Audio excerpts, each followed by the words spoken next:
Communiqué du secrétariat général du gouvernement, son Excellence M.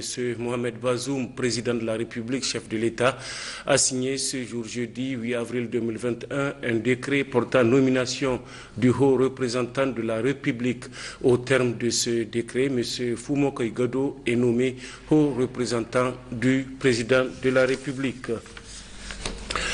Par un autre communiqué, son Excellence M. Mohamed Bazoum, président de la République, chef de l'État, a signé un décret portant nomination du directeur de cabinet du président de la République. Au terme de ce décret, M. Ibrahim Sani Abani est nommé directeur de cabinet du président de la République. 3 audiences à signaler à la présidence de la République. Ce matin, le président chef de l'État, Mohamed Bazoum, a reçu successivement le chargé d'affaires de l'ambassade de la République populaire de Chine au Niger, puis l'ambassadeur du Pakistan au Niger et enfin le premier président de la Cour des comptes. Le résumé de toutes ces audiences avec Aminata Garba et Lawali Haya. Le président de la République, chef de l'État, Mohamed Bazoum, a tout d'abord reçu le chargé d'affaires de l'ambassade de Chine au Niger. Un entretien qui a permis aux diplomates chinois de réaffirmer la bonne coopération avec le Niger qu'il qualifie de pays amis et frères. Notre ambassade va consolider la relation diplomatique et relations politiques, économiques, surtout dans les domaines des grands projets. On a discuté pour impulsionner ces grands projets comme pipeline de notre entreprise pétrolière et l'Acadème phase 2. Je crois que ça va renforcer la coopération entre les deux pays et pour augmenter le niveau de travail population nigérienne. Quant à l'ambassadeur du Pakistan au Niger, il a indiqué avoir échangé avec le président de la République, Bazoum Mohamed, sur plusieurs aspects, notamment les domaines de l'éducation, de l'agriculture irriguée et de la santé. Nous avons parlé d'un certain nombre de points de coopération conformément donc au programme, aux priorités donc, du programme de son Excellence, Monsieur le Président de la République, notamment le domaine de l'agriculture irriguée, le domaine de l'éducation et le domaine de la santé. Donc vous savez que le Pakistan a connu beaucoup d'avancées dans le domaine de l'agriculture, notamment dans le domaine de l'agriculture irriguée. Et donc on a échangé sur la possibilité donc, de faire partager l'expertise que le Pakistan a dans ce domaine-là, donc au profit du Niger. Également, dans le domaine de l'éducation, nous avons aussi, là, dans ce domaine, connu beaucoup de succès, beaucoup de progrès. Et nous voulons également, dans ce même domaine, partager donc, les succès et l'expertise du Pakistan, notamment à travers la création d'un corridor de santé et d'éducation Niger-Pakistan, qui consiste en créant un nœud entre plusieurs institutions de santé et plusieurs institutions de l'éducation à travers lesquelles donc, des universités vont venir établir leur campus ici en vue donc, de fournir une éducation de qualité à l'endroit des étudiants au Niger et même des étudiants de la sous-région. Et dans le même ordre d'idée, dans le cadre donc, de ce corridor d'éducation et de santé, donc, il y a des hôpitaux spécialisés qui vont venir s'établir dans ce corridor-là, en vue donc, de fournir des services de santé de qualité et également à moindre frais au profit de la population. La dernière audience a été accordée au premier président de la Cour des comptes. Professeur Nare Oumarou a remis au président de la République le rapport général public établi par la Cour des comptes. Il s'agit des observations que la Cour fait par rapport à un certain nombre d'entités, mais aussi par rapport aux dépenses de l'État. Et ces observations sont consignées dans un rapport suivi de recommandations. Mais cette année, nous n'avons pas pu faire des recommandations en raison de la pandémie de la Covid-19. Mais nous nous sommes intéressés aux différents contrôles effectués par la Cour pour établir le présent rapport. Voilà la substance du rapport. Vous l'aurez quand il sera rendu public parce que la Cour compte organiser une conférence de presse au cours de laquelle elle étalera les différents résultats du contrôle qu'elle a eu à effectuer durant l'année précédente. Notons qu'auparavant, le premier président de la Cour de compte a été reçu en audience par le président de l'Assemblée nationale et le Premier ministre. Poursuite ce matin à Niamey des travaux en séance plénière de la première session ordinaire au titre de l'année 2021, dite session des lois de l'Assemblée nationale.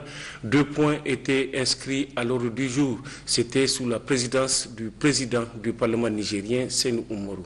D'autres précisions avec Hawa Mamoudou et Yazira Bio. 2 points inscrits à l'ordre du jour de cette session ordinaire, dite session des lois de l'Assemblée nationale. Il s'agit de la présentation des membres des bureaux, des commissions générales permanentes et l'examen et l'adoption du calendrier des travaux de la dite session. Ainsi, conformément aux dispositions de la Constitution, les 7 commissions de l'Assemblée nationale ont été mises en place. Les commissions, elles sont vraiment techniques. Nous avons 166 députés. Et ils sont tous répartis en fonction de leur profil dans les différentes commissions. Si je prends toujours la commission que je dirige, celle des finances, il y a là-dedans des inspecteurs principaux de douane, des inspecteurs principaux de trésor, des inspecteurs principaux de contributions diverses, des banquiers, des économistes, en tout cas tout le profil qu'il faut pour examiner une loi, un projet de loi de finances. J'attends justement de mes collègues de la commission des finances d'être assidus au travail et de faire un don de soi pour accompagner le gouvernement dans sa mission. Après s'est tenue la conférence des présidents des différentes commissions afin de statuer sur le calendrier des travaux de la première session ordinaire au titre de l'année 2021, dite session des lois de l'Assemblée nationale. Calendrier qui a été adopté à l'unanimité. Le président de l'Assemblée nationale, Senou Oumarou, a levé la séance et les travaux reprendront le lundi 19 avril 2021 à partir de 9h30. L'ordre du jour porte sur l'examen et le vote de 3 projets de loi portant loi de ratification. L'actualité politique toujours, les membres de la coalition Bazoum 2021 de Tawa ont rendu public ce jeudi une déclaration à l'occasion de la première alternance démocratique au Niger. La déclaration est lue par Bila Mohamed, secrétaire général du PNDS Tareya Tawa. Remercions et félicitons vivement son Excellence M.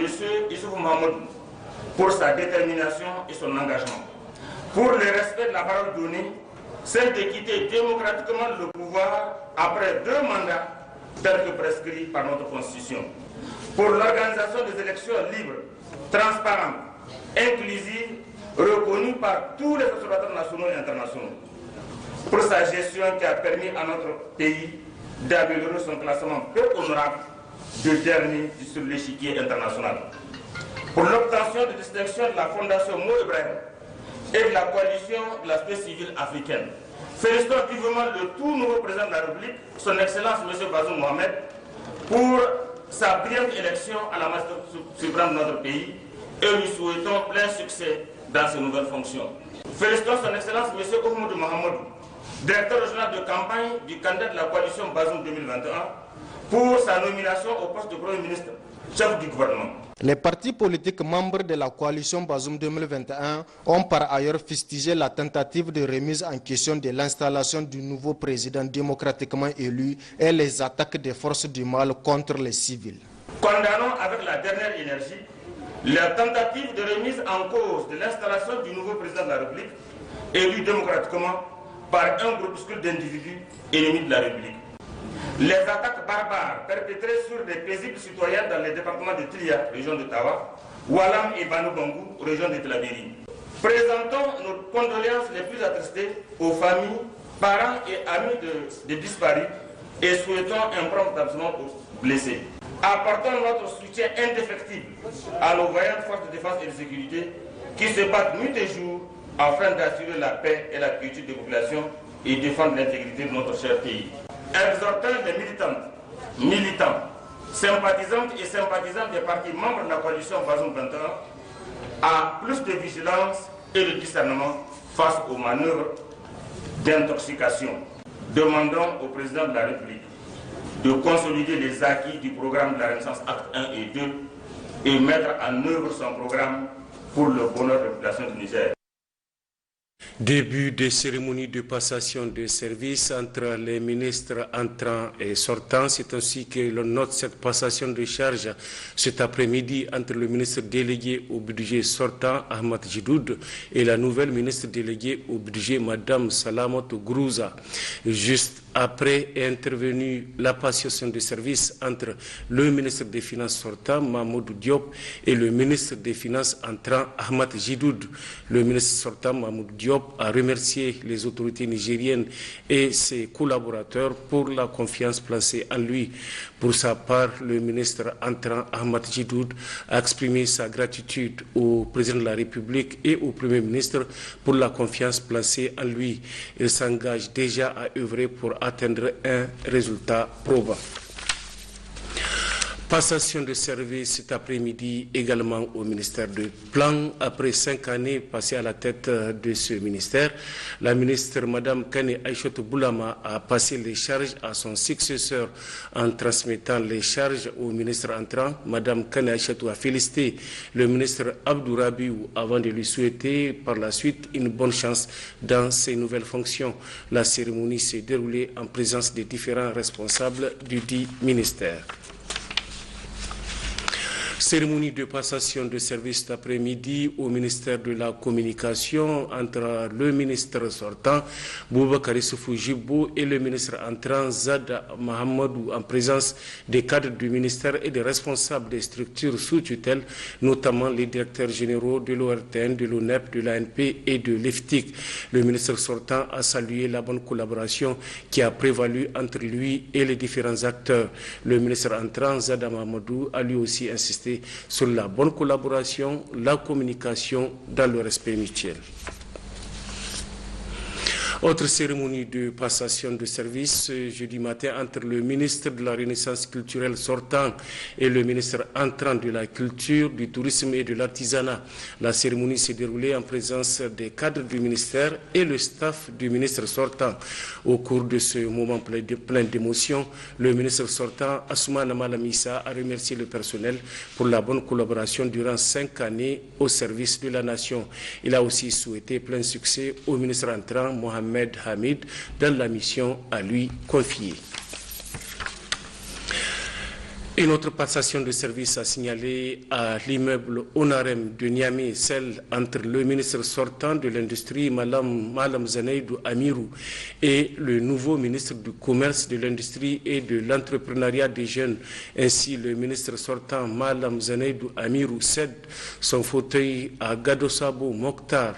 La cérémonie de passation de service s'est notamment déroulée en présence du personnel au grand complet du ministère. Nous avons des grands défis à relever pour accélérer l'industrialisation de notre pays et promouvoir l'entrepreneuriat des jeunes, a notamment souligné Gado Sabo Mokhtar. L'Agence nationale de l'aviation civile, ANAC, a organisé ce matin, offert un pot de revoir au ministre des Transports sortant, Karijo Mamadou. C'est en reconnaissance des multiples efforts qu'il a consentis pour faire avancer le secteur pendant son séjour à la tête du ministère des Transports. Compte rendu, Ouma Jemila Moudanchirou et Hamidou Abdoulaye. Personnel de l'Agence nationale de l'aviation civile ANAC réuni ce jour pour honorer le ministre des Transports sortant Karijo Mamadou. L'instant est solennel, les moments émouvants pour ses anciens collaborateurs pour lui témoigner leur satisfaction. En effet, durant ces 3 années à la commande du ministère des Transports, l'homme a su œuvrer pour dynamiser le secteur de l'aviation civile en dépit de l'avènement de la pandémie de la Covid-19. Honorable Karijo Mamadou, précédemment ministre des Transports, à travers cette cérémonie, nous essayons d'appliquer les valeurs que vous nous avez inculquées quand vous étiez à la tête du ministère des Transports, à savoir la promotion de la culture d'excellence et du mérite. De notre point de vue, il est important pour les personnels des institutions d'exprimer leur reconnaissance envers les autorités ayant fait montre de leadership, de disponibilité et d'engagement exceptionnel. Du secteur des transports, vous reconnaissez ces qualités et bien d'autres que je ne saurais énumérer dans ces discours. La collaboration avec vous a toujours été professionnelle, couplée de cordialité et de fraternité lorsque vous occupez le poste de ministre des Transports. Honorable Karidio Mahamadou, vous n'avez pas seulement fait preuve de qualité sociale à la tête du ministère des Transports, mais également d'excellence au regard des bons résultats enregistrés dans le domaine de l'aviation civile et qui témoignent en votre faveur. En effet, l'engagement des plus hautes autorités de la 7e République à travers la Renaissance Acte 2 pour un développement sûr et coordonné de l'aviation civile au Niger aidant, vous avez insufflé une dynamique extraordinaire ayant permis une avancée notable en matière de développement du secteur de l'aérien au Niger. Une parfaite collaboration dont les travailleurs et administrateurs ont tenu à saluer à l'occasion de son départ. Jamais nous n'avons sollicité les rencontrer pour leur exposer un problème et nous avons senti un ras-le-bol. Nous avons toujours senti une oreille attentive. Le ministre Karidio a toujours été généreux envers ces différents retraités qui partent. À chaque fois qu'il assiste, il les accompagne en plus des cadeaux traditionnels que les structures font. Lui-même, à son niveau, il assiste nos retraités. Et c'est une qualité de générosité que nous apprécions beaucoup. C'est en effet à l'unanimité de ses membres que le conseil d'administration, en reconnaissance à ce leadership dont vous avez fait montre, a décidé de consacrer un moment solennel pour célébrer votre bilan par rapport à l'ANAC Niger. Nous, administrateurs, nous nous réjouissons tous de ce bilan qui, malgré les ravages des conséquences de la pandémie de la Covid-19, a permis à notre agence de rester debout et de continuer à remplir ses missions vis-à-vis de notre pays et des usagers de l'aviation civile et du transport aérien. Un geste plein de signification qui a fortement touché le ministre des Transports sortant. Vous savez, il y a des moments au cours du séjour terrestre d'un homme qui reste gravé à jamais en lettres d'or dans le répertoire des meilleurs souvenirs. En ce qui me concerne, ce jour 8 avril 2021 en fait partie. En effet, vous voir tous rassemblés ici, unis, pour me témoigner le plaisir et la joie que vous avez eue à travailler avec moi me remplit de bonheur. Merci infiniment. Merci pour cette grandeur d'âme. Mais comme le dit l'adage, il faut rendre à César ce qui appartient à César. Alors, sachez que c'est vous qui êtes à la base des réalisations du ministère des Transports, en particulier dans le domaine de l'aviation civile. Je me rappelle encore de l'enthousiasme et de la ferveur avec lesquels vous vous atteliez à vos tâches en dépit des intempéries, bravant le froid, la chaleur, la poussière et la pluie, toujours debout comme des soldats au front. Le ministre des Transports sortant, Karidio Mahamadou, part avec les sentiments d'une mission bien accomplie. En témoigne cette cérémonie à son honneur organisée par ses anciens collaborateurs. La conférence des ministres de la Jeunesse et des Sports de la francophonie Conféges a procédé ce matin à Niamey à la réception d'un livre sur l'athlétisme et la remise de chèques à plusieurs structures ayant postulé aux appels d'offres de l'institution. Des financements d'un coût de près de 37 millions de francs CFA à travers lesquels la Conféges s'entend accompagner les États membres dans le développement économique et social. Hassimi Ablay et Hassan Moussa. Il s'agit à travers cette rencontre de matérialiser certaines décisions de la Conféges à travers la remise de chèques aux associations et jeunes entrepreneurs ayant postulé aux appels d'offres de l'institution et de réceptionner un livre d'athlétisme. Ce dernier, un ouvrage intitulé « Les capacités physiques essentielles pour le développement de la performance athlétique » de l'expert en la matière Mohamed Salih Ousmane, a été subventionné par la Conféges à hauteur de 1 530 000 francs CFA. Quant aux chèques, elles ont concerné plusieurs structures. La remise symbolique de chèques aux deux associations, AGEC et SOS Sédentarité, respectivement d'un montant de 7 millions de francs CFA et de 6 millions de francs CFA dans le cadre de l'activité appel à projet Femmes, Sport et Santé. La remise également de la première tranche des appuis élite promotion jeune 2020-2021 de montant de 2 millions de francs CFA. Les 11 projets présentés donc par le Niger ont été retenus, dont 6 projets individuels et 5 projets collectifs. Le montant global accordé par la Conféges pour le démarrage des projets est de 16 060 000 francs, avec des frais de suivi d'un montant de 1 100 000 francs CFA. À travers ces actions, la Conféges entend accompagner les États membres de l'espace francophone dans la promotion de la jeunesse et contribuer au développement économique et social. Initiative saluée par le secrétaire général adjoint du ministère de la Jeunesse et des Sports. La cérémonie qui nous réunit aujourd'hui est importante à plus d'un titre. Elle illustre d'abord l'engagement de la Conféges à accorder des subventions aux jeunes des pays membres, mais aussi à les accompagner à améliorer leurs performances sportives à travers la poursuite des entraînements dans les clubs. Elle concrétise ainsi le soutien d'un partenaire précieux qui a toujours su bien accompagner les initiatives des jeunes pour le plus grand bonheur de nos communautés. Cette rencontre s'est tenue en marge du lancement par la Conféges du séminaire de renforcement des capacités des femmes officielles techniques en judo et en volleyball dans les États et gouvernements membres des pays du Sud. Le représentant permanent du Niger auprès des Nations Unies, l'ambassadeur Abdou Abari, a assisté cet après-midi par visioconférence à un débat de haut niveau du Conseil de sécurité sur l'action contre les mines et le maintien de la paix. Plusieurs pays membres du Conseil de sécurité de l'ONU ont participé également à cette rencontre virtuelle. Imran Boubacar et Nana Maria Moutari. Renforcer les partenariats pour de meilleurs résultats dans la lutte anti-mine, c'est à cet exercice que se sont livrés les États membres du Conseil de sécurité de l'ONU.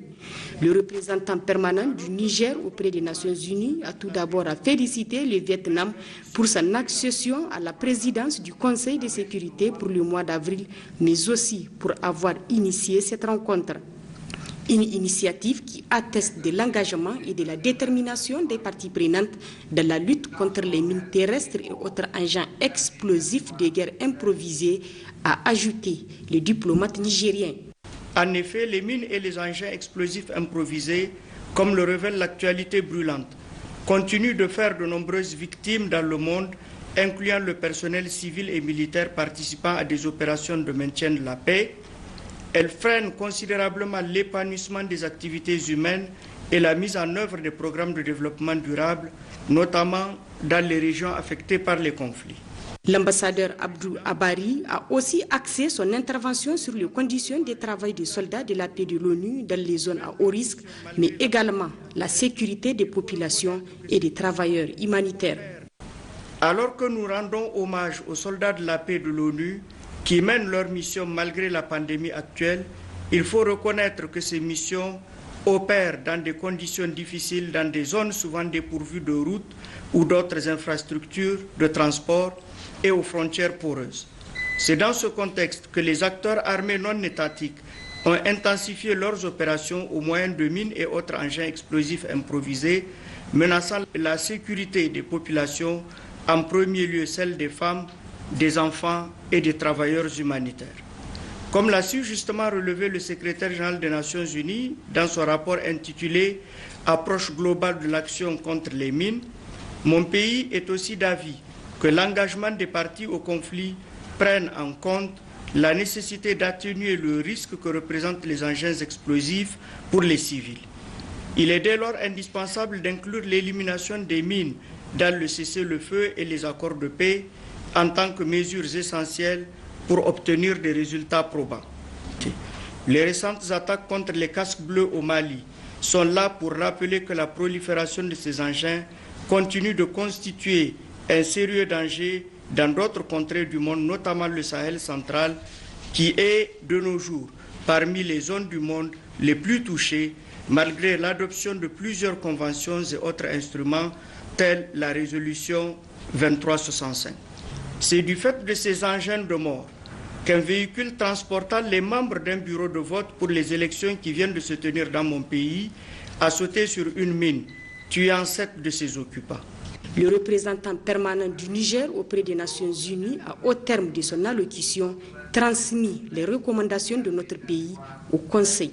Tout comme nous l'avons fait pour d'autres questions thématiques, nous devons nous engager pour un renforcement des capacités et pour une action plus soutenue de ce Conseil à travers une intégration systématique de l'action contre les mines dans les mandats des opérations de maintien de paix, ainsi que dans la planification des opérations humanitaires et de développement au niveau national, mais aussi international.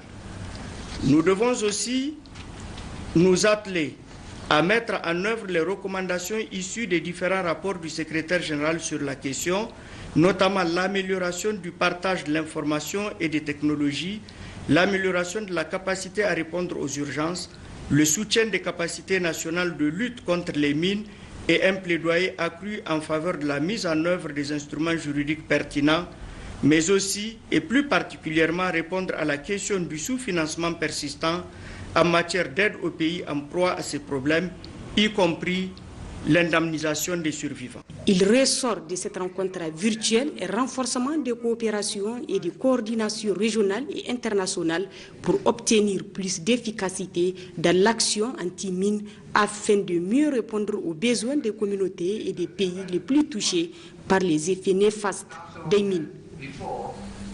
Cérémonie d'inauguration ce matin à Niamey de la bibliothèque dénommée Bibliothèque Rosa Parks, sise au sein du nouveau bâtiment de l'ambassade des États-Unis. C'est l'ambassadeur Eric Whitaker qui a procédé à l'inauguration de la dite bibliothèque. Ismaël Daouda et Suleiman Boubacar. Cette cérémonie consacre l'inauguration de la nouvelle bibliothèque de l'ambassade des États-Unis au Niger. Dénommée Bibliothèque Rosa Parks, elle a pour but de faire connaître les États-Unis d'Amérique, son histoire, son peuple, en mettant à la disposition du public toute une collection d'ouvrages. 4600 livres, dont 4300 mises en circulation et 300 livres de référence auxquels s'ajoutent des revues américaines. L'ouverture de cette nouvelle bibliothèque me rappelle un proverbe hausa qui dit « Ilimi hasken rayoa ». Ça signifie la connaissance et la lumière de la vie. Ce centre est l'une des 5 bibliothèques du Niger que nous soutenons. L'espace américain, basé à Agadez, Maradi, Zinder, Tawa et Niamey, bien sûr, compris, où les gens peuvent apprendre davantage sur les États-Unis, sa culture, son histoire, son gouvernement et sa politique. Même si bibliothèque et déménage est du Centre culturel américain à Cartier-Plateau, nous avons toujours l'intention de faire bon usage de cet espace. Nous continuerons d'utiliser cet espace ainsi que ce nouveau Centre culturel américain pour des événements tels que nos discussions hebdomadaires en anglais dès que la pandémie COVID-19 nous permettra à nouveau de nous rassembler en groupe en toute sécurité. S'en est suivi ensuite une visite guidée de la nouvelle bibliothèque. Son design moderne a impressionné les partenaires qui par ailleurs ont appelé les lecteurs à fréquenter la bibliothèque. C'est un centre extrêmement riche, bien décoré. Et nous invitons vraiment les élèves, les étudiants et tous les personnels désirant vraiment exploiter ce centre qui est riche en documents, tout nouveau et tout neuf. Vraiment, la technologie est de pointe aussi. Vous avez les ordinateurs pour visiter les sites désirés.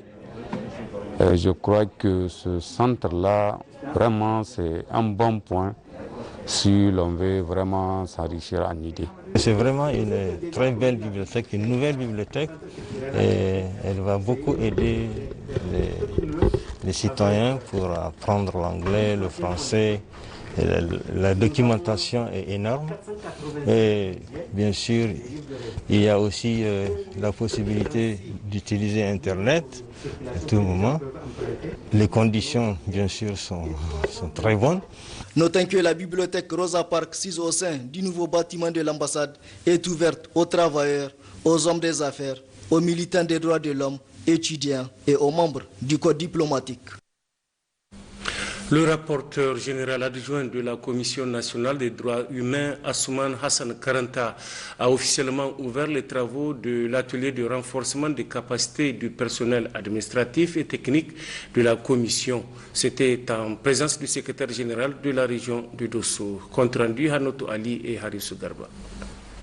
À l'ouverture de cette session de renforcement de capacités organisée à Dosso par la Commission nationale des droits humains CNDH, à l'intention des commissaires, cadres administratifs, chefs d'antenne et points focaux régionaux de la dite institution sur le respect des droits de l'homme dans l'application de la loi, le secrétaire général de la région de Dosso a dans son mot de bienvenue salué cette initiative. Cette initiative de la CNDH est à saluer car elle démontre à quel point les responsables de l'institution ont à cœur le respect des droits de l'homme dans l'application de la loi. Dans son intervention, la représentante par intérim de la haut-commissaire des Nations Unies aux droits de l'homme est revenue sur les objectifs de cet atelier. Les objectifs du présent atelier qui visent, entre autres, à permettre aux commissaires, cadres administratifs, chefs d'antenne et points focaux régionaux de la CNDH d'approfondir leurs connaissances sur les concepts clés du droit international des droits de l'homme, d'améliorer les connaissances des commissaires, cadres administratifs, chefs d'antenne et points focaux de la CNDH sur le cadre légal national et international régissant le respect des droits de l'homme, y compris la prévention et la réponse aux violences basées sur le genre, lors des opérations de maintien de l'ordre et de l'application de la loi. Pour le rapporteur général adjoint de la CNDH qui a ouvert les travaux, cette session rentre dans le cadre de la promotion et la protection des droits de l'homme. Dans le cadre de son mandat de promotion et de protection des droits de l'homme, le Haut Commissariat des Nations Unies aux droits de l'homme a initié un projet financé par l'Union européenne pour renforcer les capacités des forces de défense et de sécurité intérieure sur le respect du droit international des droits de l'homme lors des opérations de maintien de l'ordre et lors de l'application de la loi. Ce projet couvre 3 pays du Sahel, à savoir le Niger, la Mauritanie et le Tchad. Espérons qu'à l'issue de ces 2 jours de formation, les participants puissent être mieux outillés dans le domaine de la promotion et la protection des droits humains. Ouverture ce jour à Tillabéri d'une table ronde du plaidoyer avec les autorités locales sur la prise en charge rapide et l'appui aux femmes et filles victimes de violences basées sur le genre en charge sanitaire. Cette table ronde est organisée par le projet Impact 2 de l'Iptako. Précision, Jibo Issa et Amadou Ibrahim. Il faut préciser que le projet Impact 2 l'Iptako est financé par Pathfinder International et mis en œuvre par l'ONG Femmes Action pour le Développement FAD. Il s'agit donc à travers cette rencontre de plaidoyer avec les autorités locales sur la prise en charge rapide et l'appui aux femmes et filles victimes de violences basées sur le genre, d'établir un plan d'action qui permettra l'engagement des leaders coutumiers, les leaders religieux, les leaders de jeunes et les médecins-chefs des districts sanitaires de la région de Tillabéri à mettre fin aux viols et violences sur les femmes et les filles. Il s'agit ainsi de créer un environnement juridique, politique et social favorable aux adolescents et jeunes et favoriser leur accès aux services de santé dans les régions de Tillabéri et Dosso et d'appuyer les efforts du gouvernement dans le but de contribuer à la prise en charge des besoins sanitaires des adolescents et des jeunes. Il s'agit de la première activité rentrant dans le cadre du projet mis en œuvre par l'ONG FAD et financé par Pathfinder. Le projet il intervient dans 2 régions, dont Dosso et Tillabéri, et porte principalement sur les SSRH et les violences basées sur le genre. Au sortir de cet atelier, nous espérons que les femmes, filles et leaders qui sont présents vont s'engager afin de faire la promotion des thématiques que nous aurons abordées pendant la journée, mais vraiment à s'engager aussi pour mettre fin et réduire les violences basées sur le genre.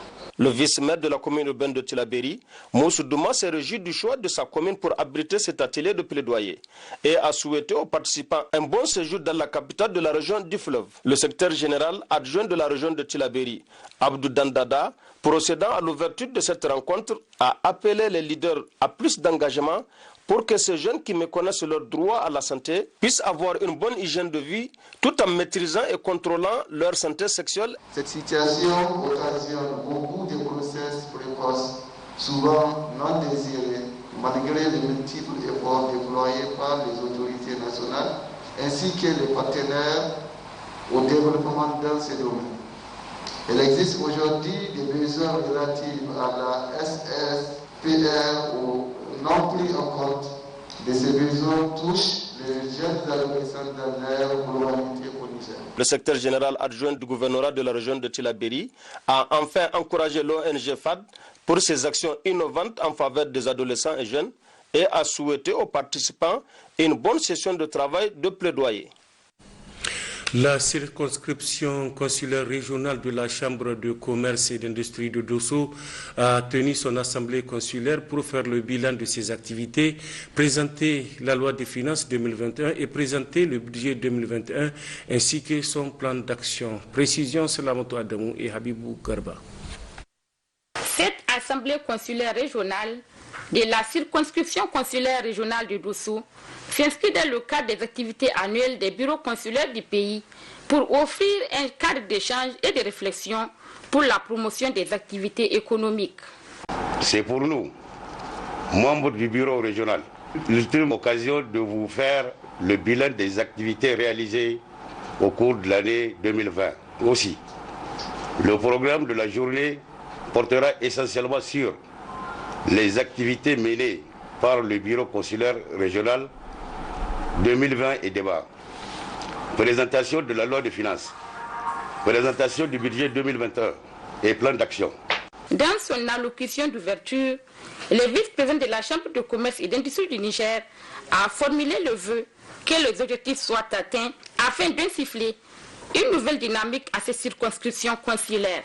Je reste convaincu que cette option est celle qui permettra à notre compagnie consulaire de se rapprocher et de s'approprier les véritables sujets d'intérêt des opérateurs économiques avec la perspective des solutions contextualisées. Nous devrons tous être davantage conscients que l'acuité des machines de défis que nous affrontons est tel qu'il est urgent et vital pour notre secteur de se poser de bonnes questions, d'agir et de prendre la posture qui s'aide pour continuer à penter les difficultés mais nécessaires chemins de la compétitivité.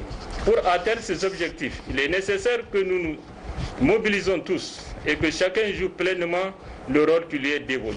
Les échanges au cours de cette rencontre qui associent également les opérateurs économiques de la région permettront sans doute de faire un diagnostic d'ensemble de la situation du secteur privé régional, voire national, et d'envisager des réponses appropriées à ces préoccupations. C'est aussi l'occasion pour lui d'inviter tous les opérateurs économiques de la région de Dosso à s'investir davantage pour maintenir l'équilibre afin de renforcer et améliorer les potentiels existants et surtout entretenir des comportements vertueux dans l'exercice de leur activité pour la prospérité économique du pays en général et de la région de Dosso en particulier. Lancement ce jeudi à Tawa des sous-projets de gestion des ressources naturelles et intensification agricole organisé par le Millennium Challenge à compte MCA Niger. Ce projet dont l'objectif est de réduire la pauvreté pour favoriser la croissance économique a vu la participation des autorités administratives de Tawa. Précision Bachir Karim et Sanoussi Fala.